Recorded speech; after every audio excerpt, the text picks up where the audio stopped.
open the team binder. They don't have team binders. So the Bible, symbol for Bible. Daily devotionals. Daily devotionals. You're going to be wanting to have a daily devotional. Your team can decide whether or not they want to have it in the morning before breakfast, or at night after they come back from their work project or their local ministry.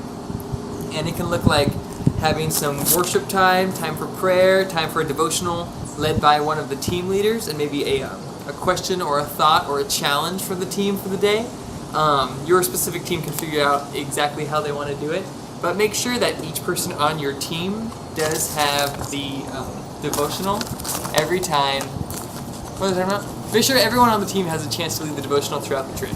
So draw straws, figure it out, and worship. Worship? Yeah, Rock band. Rock band. Yes, there will be no rock band on these trips. There might not be much electricity on these trips. But are we talking about worship?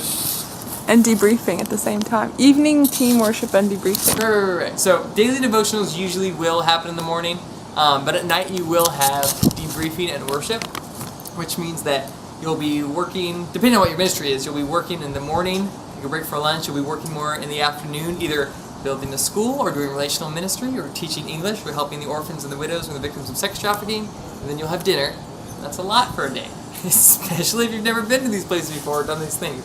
So you're going to want to have debriefing and worship every night. Maybe it's 8, 9, 10 o'clock, whatever you and your team and your missionary feel is appropriate.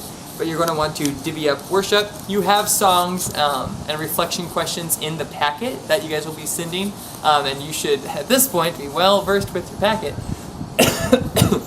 Excuse you. Thank you. So yeah, you can use the songs in there if you want. You can use other songs. You can use the local songs of the culture. Even get some people from the church to teach you songs in their language. That'd be fantastic to worship in that way with them. But share that burden. Not one person should be leading the worship every night unless that's what the team wants.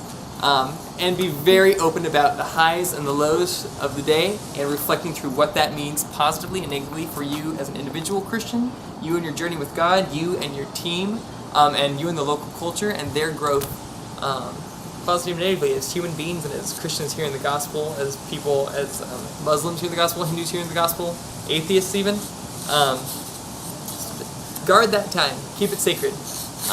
I can't stress that enough, because a lot of things can build up if you guys don't have team time, and you will see that your family really can draw together over those times of worship and reflection every night. It's just a time to breathe. It's just time to breathe together with God. So guard that.